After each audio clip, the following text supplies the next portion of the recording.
Kabanata 2, Pag-uusig noong mga unang daang taon.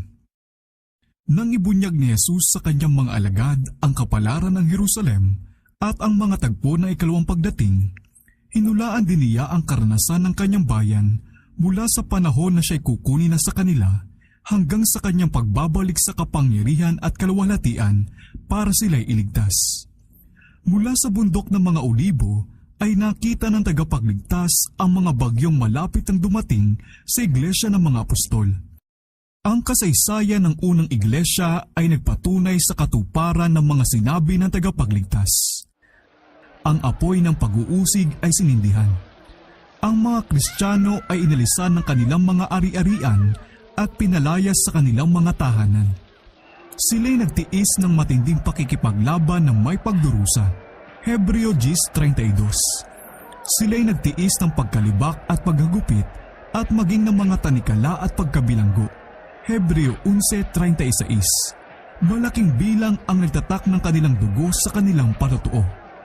Ang mga mararangal at mga alipin, mayayaman at may hirap, may pinag-aralan at wala, ay pare-parehong pinagpapatay ng walang awa. Ang mga pag-uusig na ito, simula kay Nero noong panahon ng pagkamartir ni Pablo, ay nagpatuloy na kung minsan ay mas matindi o kaya'y may di gaanong kabangisan sa loob ng daang-daang taon.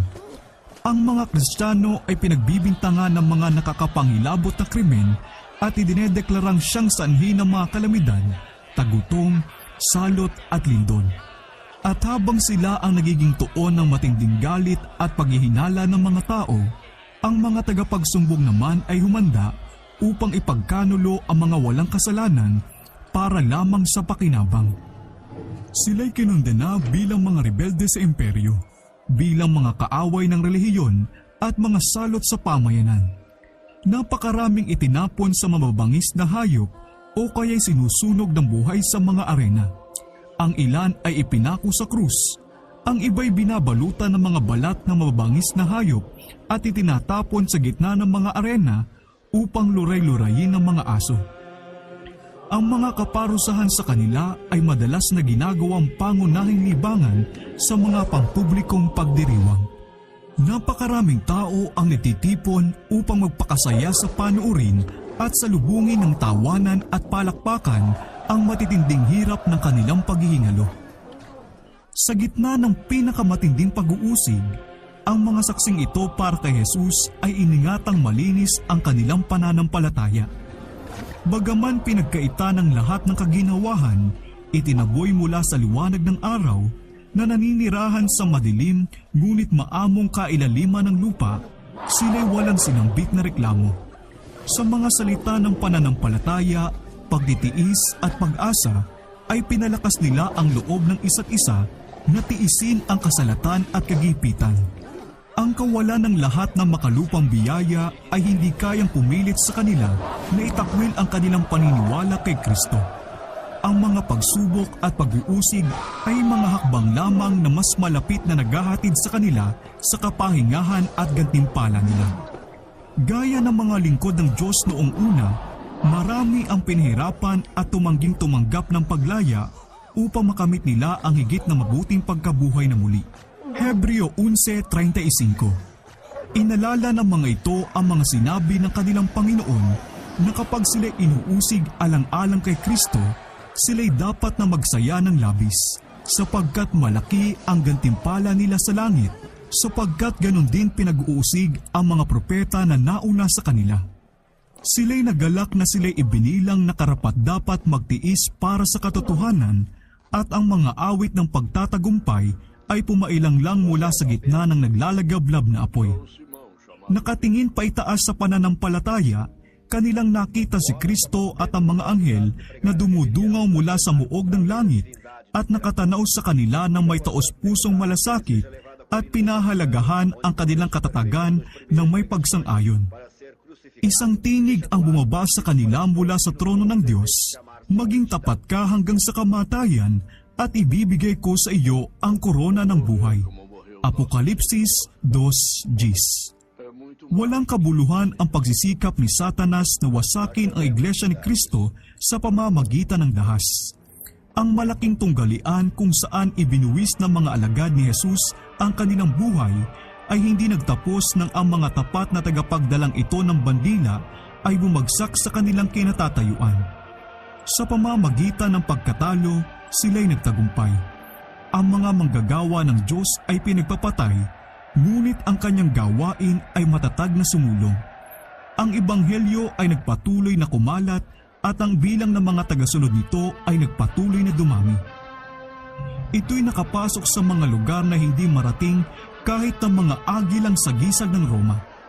Sabi ng isang Kristiyano na nakikipangatwiran sa mga pinunong pagano na nagpipilit na isulong ang pag-uusig, "Maaaring mapatay niyo kami, pahirapan kami, hatulan kami. Ang inyong kawalang katarungan ang patunay na kami walang kasalanan. Maging ang inyong mga kalupitan ay hindi makakatulong sa inyo."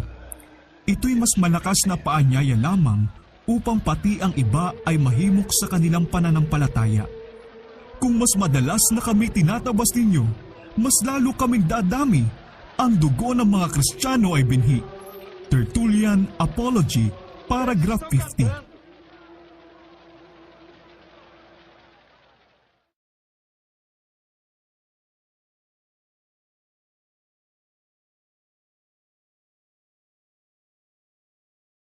Kabanata 2, Pag-uusig noong mga unang daang taon.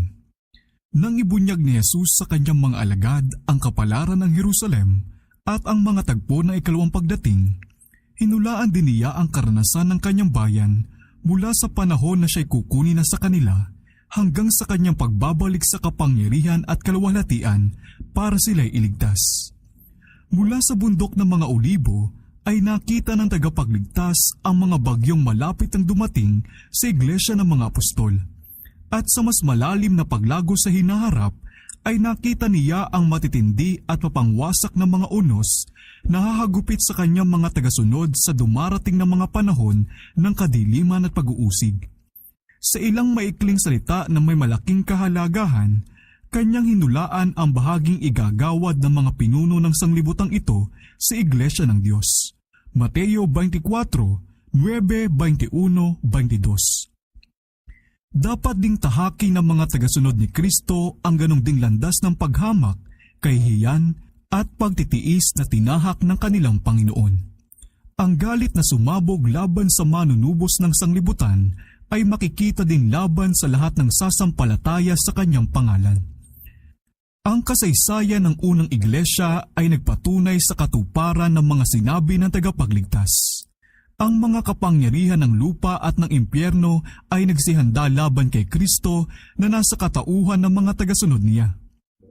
Nakita ng mga paganismo na ang mga templo at ang mga altar nito ay mapapaalis kung ang ebanghelyo ay magtatagumpay. Kaya tinipon nito ang kanyang pwersa upang wasakin ang Kristyanismo.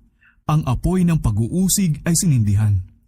Ang mga Kristiyano ay inalisan ng kanilang mga ari-arian at pinalayas sa kanilang mga tahanan. Sila'y nagtiis ng matinding pakikipaglaban na may pagdurusa. Hebreo 10:32. Sila'y nagtiis ng pagkalibak at paghagupit at maging ng mga tanikala at pagkabilanggo. Hebreo 11:36. Malaking bilang ang nagtatak ng kanilang dugo sa kanilang patotoo. Ang mga mararangal at mga alipin, mayayaman at may hirap, may pinag-aralan at wala, ay pare-parehong pinagpapatay ng walang awa. Ang mga pag-uusig na ito, simula kay Nero noong panahon ng pagkamartir ni Pablo, ay nagpatuloy na kung minsan ay mas matindi o kaya'y may di gaanong kabangisan sa loob ng daang-daang taon. Ang mga Kristiyano ay pinagbibintangan ng mga nakakapangilabot na krimen at idinedeklarang siyang sanhi ng mga kalamidad, tagutom, salot at lindol. At habang sila ang nagiging tuon ng matinding galit at paghihinala ng mga tao, ang mga tagapagsumbong naman ay humanda upang ipagkanulo ang mga walang kasalanan para lamang sa pakinabang. Sila'y kinundena bilang mga rebelde sa imperyo, bilang mga kaaway ng relihiyon at mga salot sa pamayanan. Napakaraming itinapon sa mababangis na hayop o kaya'y sinusunog ng buhay sa mga arena. Ang ilan ay ipinako sa krus, Ang iba'y binabalutan ng mga balat na mababangis na hayop at itinatapon sa gitna ng mga arena upang luray-lurayin ng mga aso. Ang mga kaparusahan sa kanila ay madalas na ginagawang pangunahing libangan sa mga pampublikong pagdiriwang. Napakaraming tao ang nagtitipon upang magpakasaya sa panuorin at salubungin ng tawanan at palakpakan ang matitinding hirap ng kanilang paghihingalo.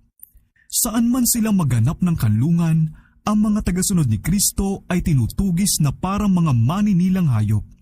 Sila'y napipilitang maghanap ng mga mapagtataguan sa mga lugar na mapanglaw at walang tao. Mga naghihirap, pinag-uusig, inaapi, na sa mga iyon ay hindi karapat-dapat ang sanglibutan. Sila'y nagpalaboy-laboy sa mga ilang, sa mga kabundukan, sa mga yungib, at sa mga lungga sa lupa. Hebreo 11:37-38. Ang mga kuwebang libingan ay nagbigay ng kalungan sa libu-libong Kristiyano. Sa ilalim ng mga burol sa labas ng lungsod ng Roma ay may mahabang lagusa na binutas sa ilalim ng lupa at bato. Ang madilim at masalimuot na sangasangang lagusan ay umaabot ng milya-milya sa kabila ng mga pader ng lungsod. Sa mga taguang ito sa ilalim ng lupa, inilibing ng mga tagasunod ni Kristo ang kanilang mga patay. At dito rin sila nakakasumpong ng tahanan kapag pinaghihinalaan at ipinapaskil ang mga pangalan bilang nahatulan ng kamatayan at kinukumpiska ang mga ari-arian. Kapag gigisingin na ng tagapagbigay buhay yung mga nakipaglaban ng mabuting pakikipaglaban, maraming martir alang-alang kay Kristo ang lalabas mula sa madilim na kuwebang iyon. Sa gitna ng pinakamatinding pag-uusig, ang mga saksing ito para kay Jesus ay iningatang malinis ang kanilang pananampalataya. Bagaman pinagkaita ng lahat ng kaginhawahan, itinaboy mula sa liwanag ng araw na naninirahan sa madilim ngunit maamong kailaliman ng lupa, sila'y walang sinambit na reklamo. Sa mga salita ng pananampalataya, pagtitiis at pag-asa ay pinalakas nila ang loob ng isa't isa na tiisin ang kasalatan at kagipitan. Ang kawalan ng lahat ng makalupang biyaya ay hindi kayang pumilit sa kanila na itakwil ang kanilang paniniwala kay Kristo. Ang mga pagsubok at pag-uusig ay mga hakbang lamang na mas malapit na naghahatid sa kanila sa kapahingahan at gantimpala nila. Gaya ng mga lingkod ng Diyos noong una, marami ang pinahirapan at tumangging tumanggap ng paglaya upang makamit nila ang higit na mabuting pagkabuhay na muli. Hebreo 11:35. Inalala ng mga ito ang mga sinabi ng kanilang Panginoon na kapag sila'y inuusig alang-alang kay Kristo, sila'y dapat na magsaya ng labis, sapagkat malaki ang gantimpala nila sa langit, sapagkat ganon din pinag-uusig ang mga propeta na nauna sa kanila. Sila'y nagalak na sila'y ibinilang na karapat-dapat magtiis para sa katotohanan at ang mga awit ng pagtatagumpay ay pumailang lang mula sa gitna ng naglalagablab na apoy. Nakatingin pa itaas sa pananampalataya, kanilang nakita si Kristo at ang mga anghel na dumudungaw mula sa muog ng langit at nakatanaw sa kanila ng may taos-pusong malasakit at pinahalagahan ang kanilang katatagan ng may pagsang-ayon. Isang tinig ang bumaba sa kanila mula sa trono ng Diyos, maging tapat ka hanggang sa kamatayan at ibibigay ko sa iyo ang korona ng buhay. Apokalipsis 2:10. Walang kabuluhan ang pagsisikap ni Satanas na wasakin ang Iglesia ni Kristo sa pamamagitan ng dahas. Ang malaking tunggalian kung saan ibinuwis ng mga alagad ni Jesus ang kanilang buhay ay hindi nagtapos nang ang mga tapat na tagapagdalang ito ng bandila ay bumagsak sa kanilang kinatatayuan. Sa pamamagitan ng pagkatalo, sila'y nagtagumpay. Ang mga manggagawa ng Diyos ay pinagpapatay, ngunit ang kanyang gawain ay matatag na sumulong. Ang ebanghelyo ay nagpatuloy na kumalat at ang bilang ng mga tagasunod nito ay nagpatuloy na dumami. Ito'y nakapasok sa mga lugar na hindi marating kahit ng mga agilang sagisag ng Roma.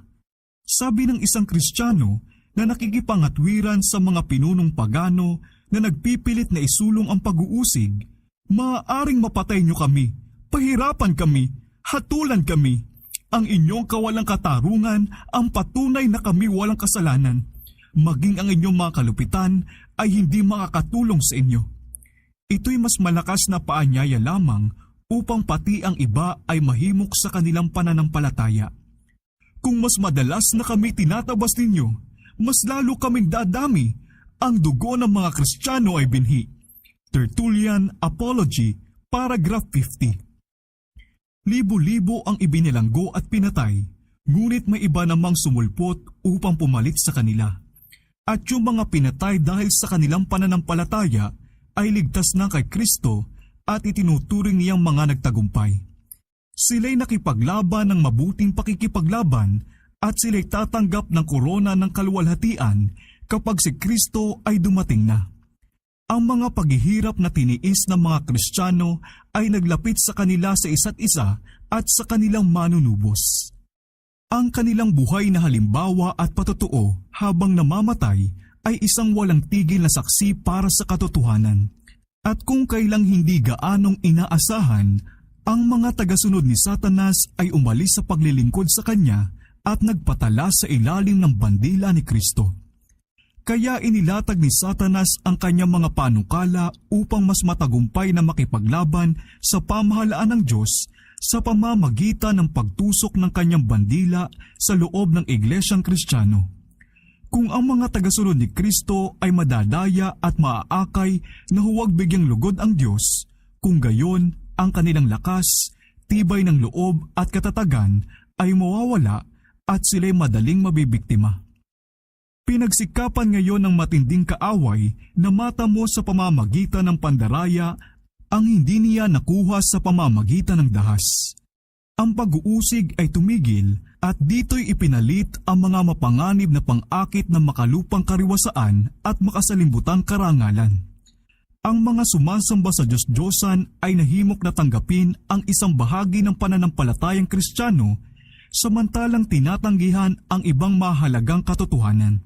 Sila'y nagsasabing tinatanggap si Jesus bilang anak ng Diyos at naniniwala sa kanyang kamatayan at pagkabuhay na muli, subalit wala silang pagkadama ng pagiging makasalanan at hindi nadarama ang pangangailangang magsisi o baguhin ang puso. Dahil sila'y may ilang paniniwalang isinuko, kanilang iminumungkahi na ang Kristiyano ay dapat ding gumawa ng pagbibigay upang ang lahat ay magkaisa sa simulain ng paniniwala kay Kristo. Ngayon ang Iglesia ay nasa isa ng nakakatakot na panganib. Mas pagpapala pa ang bilangguan, pagpapahirap, apoy at tabak kung ikukumpara dito. Ang ilan sa mga Kristiyano ay nanindigang matibay na ipinahayag na hindi sila maaaring makipagkompromiso. Ang iba naman ay sang-ayon sa pagsusuko o pagbabago ng ilang mga bahagi ng kanilang pananampalataya at kasama ng mga tumanggap sa isang bahagi lang ng Kristyanismo ay iginigiit na baka ito ang magiging paraan ng kanilang lubos na pagkahikayat. Iyon ay isang panahon ng matinding pagdadalamhati para sa mga tapat na tagasunod ni Kristo. Sa ilalim ng balat kayo ng pagkunwaring Kristyanismo, isiningit ni Satanas ang kanyang sarili sa loob ng Iglesia upang pasamain ang kanilang pananampalataya at ibaling ang kanilang pag-iisip mula sa salita ng katotohanan. Sa wakas ay marami sa mga Kristiyano ang pumayag na ibaba ang kanilang pamantayan at isang pagsasanib ang nabuo sa pamamagitan ng Kristyanismo at paganismo. Bagaman ang mga sumasamba sa Diyos-Diyosan ay nagsabing nahikayat na at kaisa na ng Iglesia, sila'y nakakapit pa rin sa kanilang pagsamba sa Diyos-Diyosan, binago lamang nila ang mga imahe ni Jesus at pati na ni Maria at ang mga santo ang pinagsasasamba nila. Ang bulok na libadura ng pagsamba sa Diyos-Diyosan dahil na ipasok ng ganyan sa Iglesia ay ipinagpatuloy ang masamang gawain nito. Ang mga doktrinang hindi ayon sa katotohanan, mga mapamahiing seremonya at mga seremonya ng pagsamba sa Diyos-Diyosan ay isinama sa paniniwala at pagsamba ng Iglesia. Sa pakikiisa ng mga tagasunod ni Kristo sa mga sumasamba sa Diyos-Diyosan, ang relihiyong Kristiyano ay naging masama at ang kalinisan at kapangyarihan ng Iglesia ay nawala. Ganun pa man, merong ilan na hindi nailigaw ng mga panlilinlang na ito. Pinanatili pa rin nila ang kanilang katapatan sa may akda ng katotohanan at ang Diyos lamang ang kanilang sinamba. Laging may dalawang klase sa mga nagsasabing tagasunod ni Kristo. Samantalang ang isang klase ay pinag-aaralan ang buhay ng tagapagligtas at masigasig na pinagsisikapang iwasto ang kanilang mga kakulangan at tumulad sa huwaran, ang isang klase naman ay iniiwasan ang mga maliwanag at praktikal na katotohanan na naglalantad sa kanilang mga kamalian. Kahit sa kanyang pinakamabuting kalagayan, ang iglesia ay hindi lubos na binubuo ng mga tunay, dalisay at tapat na mga tao. Itinuro ng ating tagapagligtas na yung mga sadyang pinagbibigyan ng kasalanan ay hindi dapat tanggapin sa iglesia, ngunit iniuugnay niya sa kanyang sarili ang mga taong may kapintasan sa katangian at ipinagkakaloob sa kanila ang mga pakinabang ng kanyang mga aral at halimbawa upang sila magkaroon ng pagkakataong makita ang kanilang mga pagkakamali at maitama ang mga ito. Kasama sa 12 alagad ay isang traidor. Si Judas ay tinanggap, hindi dahil sa kapintasan ng kanyang katangian, kundi sa kabila ng mga ito. Siya ay isinama sa mga alagad upang sa pamamagitan ng mga turo at halimbawa ni Kristo ay matutunan niya kung anong bumubuo sa katangian ng Kristiyano at sa gayoy maakay na makita ang kanyang mga kamalian, magsisi at sa tulong ng banal na biyaya ay dalisayin ang kanyang kaluluwa sa pagsunod sa katotohanan. Ngunit si Judas ay hindi lumakad sa liwanag na buong pagmamahal na hinayaang lumiwanag sa kanya. Sa pagbibigay hilig sa kasalanan, kanyang inanyayahan ang tukso ni Satanas. Ang masasamang ugali ng kanyang katangian ay nangibabaw. Ipinasakop niya ang kanyang mga isipan sa pagkontrol ng mga kapangyarihan ng kadiliman at siya'y nagagalit kapag ang kanyang mga pagkakamali ay sinasaway kung kaya't siya'y naitulak na gumawa ng kakilakilabot na krimen ng pagkakanulo sa kanyang Panginoon. Ganon din kinamumuhian ng lahat na nag-iingat ng kasamaan habang nagpapanggap ng kabanalan, yung mga gumagambala sa kanilang kapayapaan dahil sa pagsumbat sa kanilang landasin ng kasalanan. Kapag nagkaroon ng isang magandang pagkakataon, gaya ni Judas ay ipagkakanulo nila yung mga nagsisikap na pagsabihan sila para sa ikabubuti nila.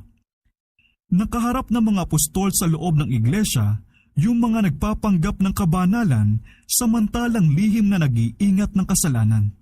Si Ananias at Safira ay ginampanan ang bahagi ng mandaraya na nagkukunwaring naghandog ng buo para sa Diyos, samantalang may kasakiman nilang itinabi ang isang bahagi para sa kanilang sarili.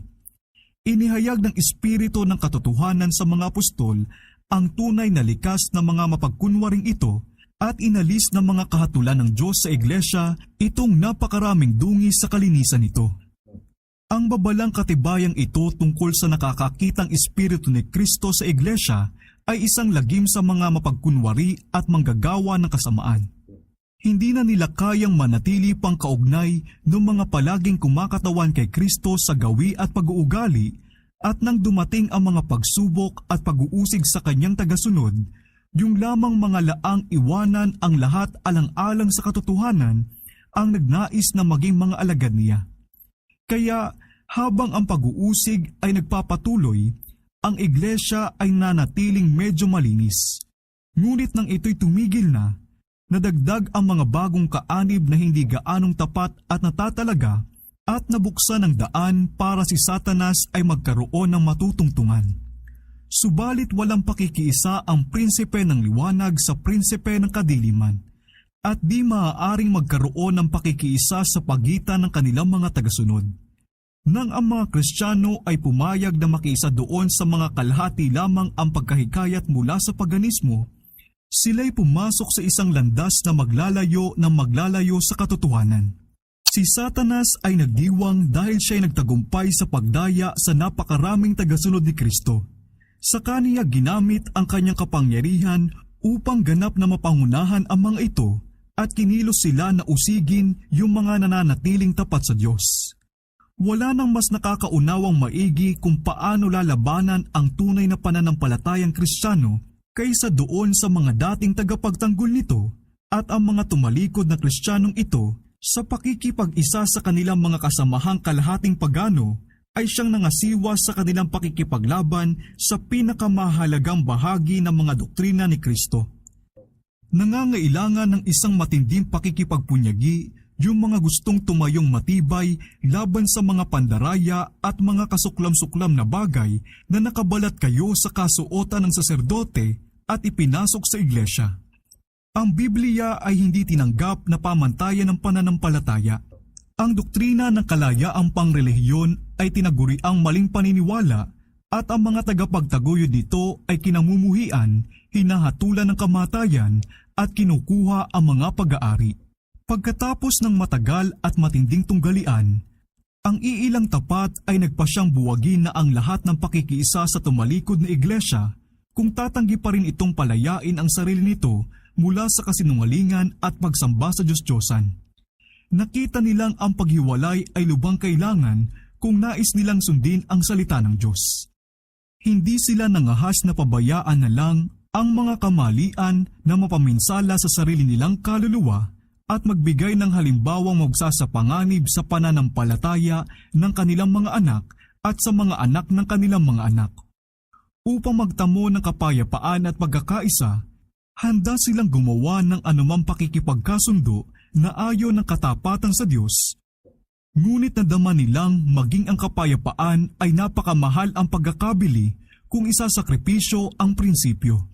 Kung ang pagkakaisa ay matatamo lamang sa pamamagitan ng pagkompromiso sa katotohanan at katwiran, magkaroon na lang ng di pagkakasundo at kahit padigmaan. Magiging mabuti para sa iglesia at sa sanglibutan kung ang mga prinsipyong nagpakilos sa matatag na kaluluwang iyon ay muling mabubuhay sa mga puso ng nagsasabing bayan ng Diyos. Merong nakakapangambang pagwawalang bahala ukol sa mga doktrina na siyang mga haligi ng pananampalatayang Kristiyano. Nanaig ang kuro-kuro at kung sa bagay daw, ang mga ito ay hindi naman gaanong mahalaga. Pinalalakas ng paglubhang ito ang mga kamay ng mga ahensya ni Satanas upang ang mga maling aral at mapaminsalang pandaraya na noong nakaraan ay isinapanganib ng mga tapat ang kanilang buhay upang labanan at ilantad, ay may pagsang-ayon ng kinikilala ngayon ng libu-libong nagsasabing mga tagasunod ni Kristo. Ang mga unang Kristiyano ay talagang ang katangi-tanging mga tao. Ang kanilang walang dungis na ugali at matatag na pananampalataya ay isang patuloy na sumbat na gumugulo sa kapayapaan ng mga makasalanan. Bagaman iilan lamang, walang kayamanan, posisyon o mga bansag ng pagkilala, sila'y isang lagim sa mga gumagawa ng kasamaan saan man nakikilala ang kanilang katangian at mga doktrina. Kaya't sila'y kinamumuhian ng mga masasama gaya ni Abel na kinamuhian ng makasalanang si Cain. Sapagkat sa ganong ding dahilan ng pagpatay ni Cain kay Abel, pinatay ng mga taong nagsisikap na itakwil ang pagpigil ng banal na espiritu ang mga tao ng Diyos. Sa ganong ding dahilan, itinakwil at ipinako ng mga Hudyo sa krus ang tagapagligtas dahil ang kalinisan at kabanalan ng kanyang likas ay isang patuloy na saway sa kanilang pagkamakasarili at katiwalian. Mula sa kapanahunan ni Kristo hanggang ngayon, ang kanyang mga tapat na alagad ay pumukaw sa galit at pagsalungat ng mga nagmamahal at sumusunod sa mga daan ng kasalanan. Papaano ngayon matatawag na mensahe ng kapayapaan ng Ebanghelyo? Nang inihula ni Isayas ang kapanganakan ng Mesiyas, kanyang iniukol sa kanya ang bansag na prinsipe ng kapayapaan. Nang ipaalam ng mga anghel sa mga pastol na si Kristo ay ipinanganak na, sila'y nag-awitan sa papawirin ng kapatagan ng Bethlehem, luwalhati sa Diyos sa kataas-taasan at sa lupa'y kapayapaan sa mga taong kinalulugdan niya. Lucas 2:14. Parang magkasalungat ang mga hulang pahayag na ito at ang mga sinabi ni Kristo na, "Hindi ako pumarito upang magdala ng kapayapaan, kundi ng tabak." Mateo 10:34. Ngunit kung naunawaan ng tama, ang dalawang ito ay lubos na magkatugma. Ang Ebanghelyo ay mensahe ng kapayapaan. Ang Kristyanismo ay isang sistema na, kung tatanggapin at susundin, ay magpapalaganap ng kapayapaan pagkakasundo at kaligayahan sa buong lupa. Pagkakaisahin ng relihiyon ni Kristo sa malapit na pagkakapatiran ang lahat ng tumatanggap sa mga turo nito. Misyon ni Jesus ang ipagkasundo ang tao sa Diyos at sa gayoy sa isa't isa na rin. Ngunit ang sanglibutan sa kabuuan ay nasa ilalim ng pamamahala ni Satanas, ang pinakamatinding kalaban ni Kristo. Ang Ebanghelyo ay naghaharap sa kanila ng mga prinsipyo ng buhay na kaibang-kaiba sa kanilang mga ugali at kagustuhan, kaya't sila'y naghihimagsik laban dito. Ayaw nila ang kalinisang nagbubunyag at humuhusga sa kanilang mga kasalanan, kaya't kanilang inuusig at nililipol yung mga nagpipilit sa kanila ng mga matuwid at banal na hinihingi nito. Sa kaisipang ito, tinatawag na tabak ang Ebanghelyo dahil ang dakilang katotohanan na dala nito ay lumilikha ng galit at kaguluhan. Ang mahiwagang pamamatnubay na nagpapahintulot na dumanas ng pag-uusig ang mga banal sa kamay ng masasama ay isang sanhi ng malaking kalituhan sa maraming mahihina sa pananampalataya. Ang iba ay handa pa ngang iwaksi ang kanilang pagtitiwala sa Diyos dahil hinahayaan niyang magtagumpay ang mga pinakamasamang tao, samantalang ang pinakamabuti at pinakadalisay ay sinasaktan at pinahihirapan ng malulupit nilang kapangyarihan. Naitatanong nila kung papaanong ang isang matuwid at mawain at saka walang hanggan sa kapangyarihan ay pinababayaan ang ganyang kawalang katarungan at pangaapi? Ito'y isang katanungan na wala tayong kinalaman. Ang Diyos ay nagbigay sa atin ng sapat na katibayan ng kanyang pag-ibig at tayo hindi dapat mag-alinlangan sa kanyang kabutihan dahil hindi natin maunawaan ang mga paggawa ng kanyang pamamatnubay. Dahil nakikita ang mga pag-aalinlangan na pipiga sa kaluluwa ng kanyang mga alagad sa mga panahon ng pagsubok at kadiliman, ang sabi sa kanila ng tagapagligtas, "Alalahanin ninyo ang salitang sinabi ko sa inyo, ang alipin ay hindi higit na dakila kaysa kanyang Panginoon. Kung ako'y kanilang inusig, kayo man ay kanilang uusigin din." Juan 15:20. Si Jesus ay nagdanas para sa atin ng higit kaysa ay maipaparana sa sino man sa mga tagasunod niya sa pamamagitan ng kalupitan ng masasamang tao. Yung mga tinatawagan upang magtiis ng pagpapahirap at kamatayan dahil sa pananampalataya ay sumusunod lamang sa mga yapak ng mahal na anak ng Diyos. Hindi mabagal ang Panginoon tungkol sa kanyang pangako. 2 Pedro 3:9. Hindi niya kinakalimutan o pinababayaan ang kanyang mga anak, kundi pinahihintulutan niyang ipakita na masasama ang kanilang mga tunay na likas upang sa mga nagnanais na gawin ang kanyang kalooban ay walang madaya ukol sa kanila. Muli, ang matutuwid ay inilalagay sa pugon ng kahirapan upang sila mismo ay madalisay, upang mapaniwala ng kanilang halimbawa ang iba sa pamamagitan ng tunay na pananampalataya at kabutihan at saka upang ang kanilang hindi pabago-bagong landasin ay humatol sa masasama at sa mga hindi sumasampalataya. Pinapayagan ng Diyos na magtagumpay ang masasama at ipakita ang kanilang pagkapuot laban sa Kanya upang kapag napununan nila ang sukatan ng kanilang kasamaan, ay makikita ng lahat ang Kanyang katarungan at kaawaan sa lubos na paglipol sa kanila.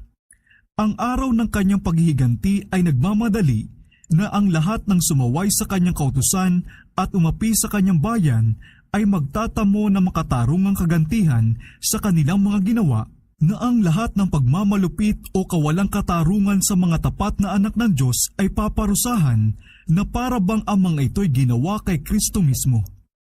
Merong isa pang mas mahalagang tanong na dapat pag-ukulan ng pansin ng mga iglesia ngayon. Ipinahayag ni Apostol Pablo na ang lahat ng ibig mabuhay na may kabanalan kay Kristo Jesus ay daranas ng pag-uusig. 2 Timoteo 3:12. Bakit naman kaya sa malaking antas ay parang natutulog ang pag-uusig? Ang tanging dahilan ay, ang iglesia ay nakiayon na sa pamantayan ng sanglibutan, kung kaya't hindi pumupukaw ng anumang pagsalungat. Ang relihiyon na laganap sa ating kapanahunan ay hindi dalisay at banal na siyang tanda ng pananampalatayang Kristiyano noong panahon ni Kristo at ng mga apostol. Kung bakit parang kilalang kilala ang Kristyanismo sa sanglibutan ay tanging dahil lamang sa espiritu ng pakikipagkasundo sa kasalanan, dahil ang mga dakilang katotohanan ng salita ng Diyos ay talagang winalang halaga, at dahil may napakaliit na kabanalang tinakailangan sa iglesia. Hayaang magkaroon ng revival ng pananampalataya at kapangyarihan ng unang iglesia, at ang espiritu ng pag-uusig ay muling mabubuhay, at ang mga apoy ng pag-uusig ay muling magliliyab.